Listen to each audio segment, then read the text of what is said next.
दोस्तों कौन कौन सा डॉक्यूमेंट आपको लेके जाना चाहिए ताकि आपका डॉक्यूमेंट वेरिफिकेशन सही से हो सके। पहला डॉक्यूमेंट क्या चाहिए वो मैं बताता हूँ। 10वीं की मार्कशीट का सर्टिफिकेट दोस्तों आपको पहले होना चाहिए, ठीक है।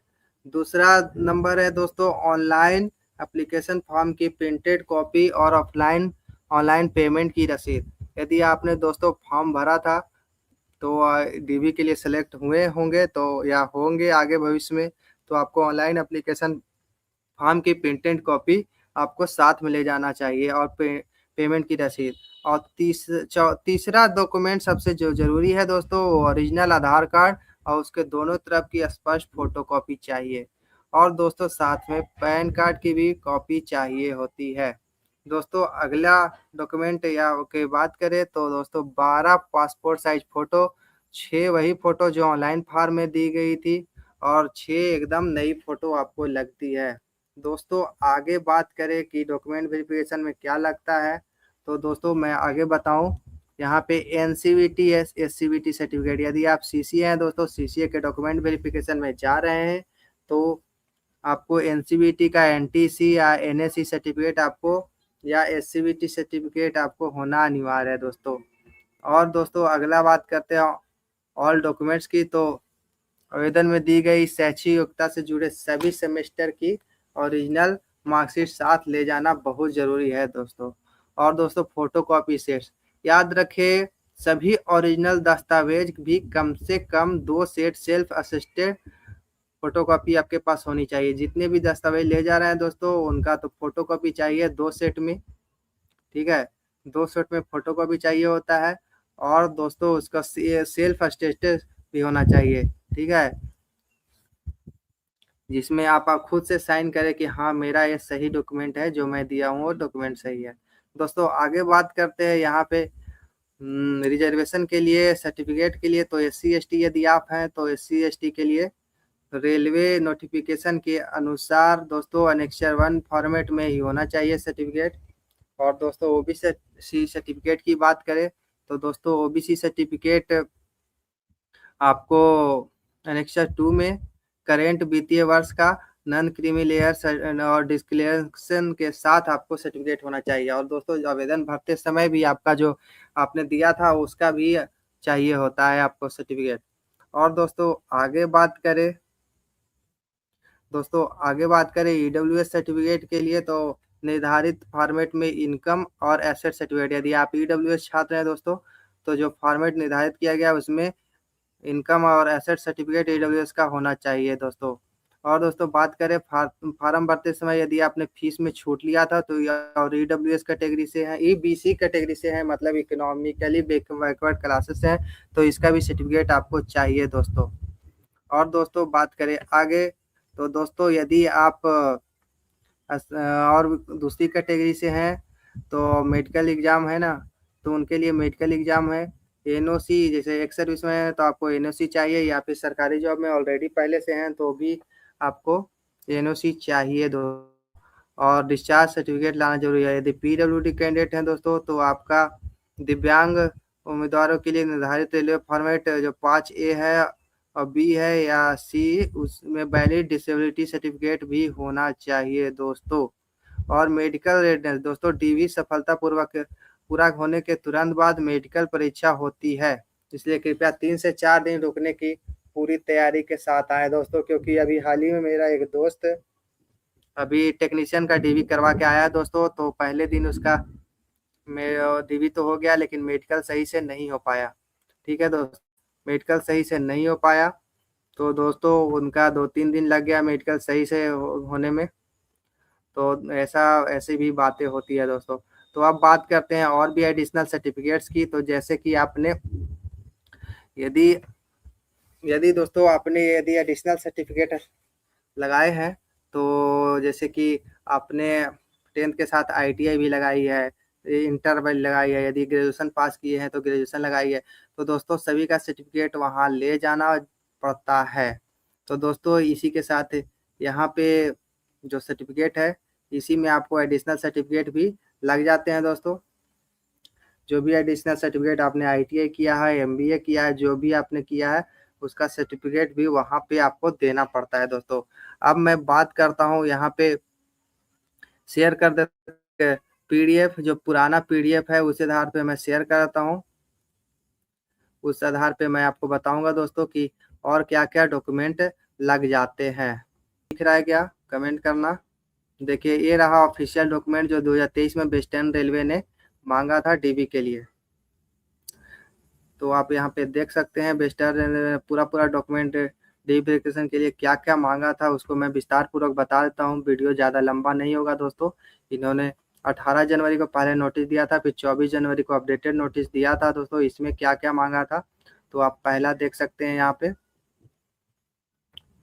दोस्तों यहाँ पे देख लीजिए। देखिए पहले यहाँ पे कॉल लेटर मांगा गया था, ठीक है। और यहाँ पे जो भी है 3-4 दिन के लिए रेडी रहने के लिए बताया गया था दोस्तों, कि 3-4 दिन के लिए रेडी रहिएगा तभी आप आइए। ओके दोस्तों, और आगे दोस्तों बताया जा रहा था कि मेडिकल डॉक्यूमेंट वेरिफिकेशन के लिए चेंज नहीं होगा, जो भी वेन्यू है वो चेंज नहीं हो पाएगा मेडिकल के लिए। और दोस्तों आगे बताया जा रहा था कि यहाँ पे आपने जो फॉर्म भरा था एप्लीकेशन फॉर्म ओरिजिनल, और जितने भी डॉक्यूमेंट आपको से मांगे जा रहे हैं उसका अटेस्टेड फॉर्म में आपका जो भी होना चाहिए डॉक्यूमेंट मिलना रहना चाहिए, ठीक है, एप्लीकेशन फॉर्म के साथ साथ।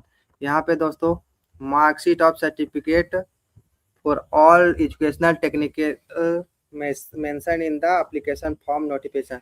दोस्तों मार्कशीट और सर्टिफिकेट तो चाहिए ऑल एजुकेशनल का, और टेक्निकल यदि आपके पास ITI डिग्री है और अप्रेंटिसशिप है तो उसका भी सर्टिफिकेट ऑफ प्रूफ चाहिए दोस्तों। आगे चलते हैं, यहाँ पे आगे बी में है उसका देखते हैं। तो gazette notification and any legal document in case of formal change of name as mention in the notification. दोस्तों यदि आपने नाम कभी चेंज करवाया है तो इसके लिए जो भी लीगल डॉक्यूमेंट है वो चाहिए होता है दोस्तों, ठीक है। अगली डॉक्यूमेंट की बात करें तो यहाँ पे देखिए NCVT, NTC, NAC, SCVT certificate and marksheet of for CCA candidate. CCA candidate के लिए बहुत ज़रूरी चीज़ है दोस्तों, यहाँ पे आप देख सकते हैं।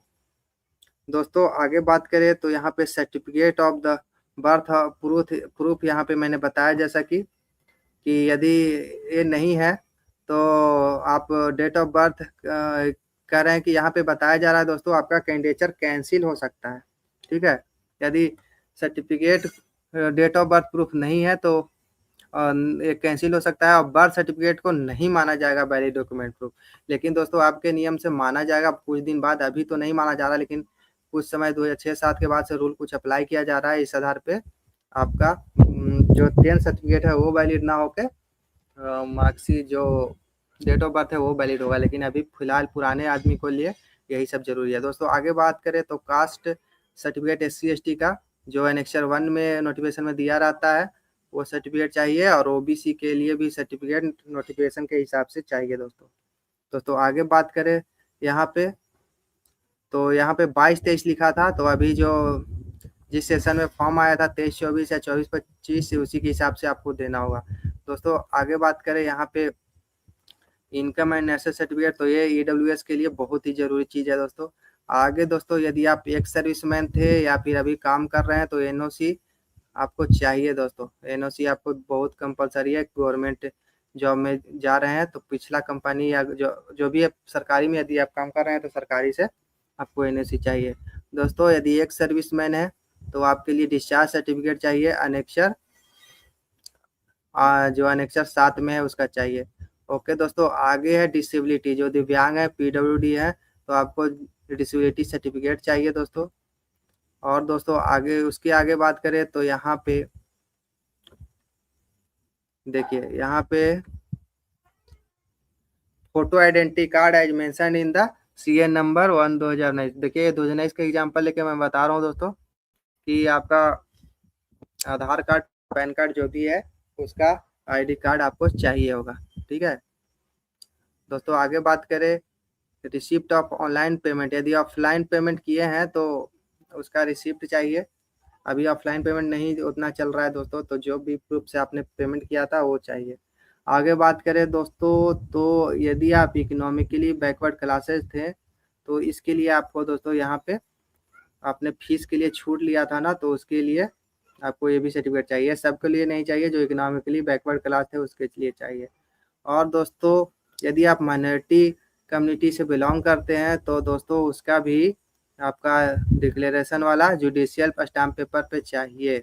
ठीक है, ये केवल माइनॉरिटी कम्युनिटी के लिए है। और दोस्तों आगे बात करें, तो यदि आप ट्रांसजेंडर हैं, ठीक है, ट्रांसजेंडर कैंडिडेट हैं, तो आपको ट्रांसजेंडर कैंडिडेट का जो भी सेल्फ डिक्लेरेशन है वो सर्टिफिकेट चाहिए। यदि आप जम्मू और कश्मीर के निवासी हैं दोस्तों, तो उसका सर्टिफिकेट आपको चाहिए होगा। ठीक है दोस्तों, जम्मू एंड कश्मीर की डोमिसाइल चाहिए होगा, ये आप यहाँ पे देख सकते हैं।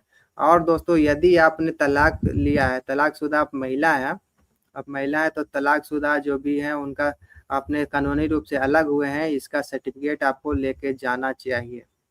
ठीक है दोस्तों, कानूनी रूप से आप सेपरेट हुए हैं, इसका डॉक्यूमेंट चाहिए, तभी आपको मिलेगा। अभी आप देख रहे होंगे दोस्तों कि कुछ समय से जैसे यूपीएससी में कोई ने किसी ने जानबूझकर तलाक लिया ताकि उसको यूपीएससी का तलाक वाला सर्टिफिकेट बने और उसका काम आए।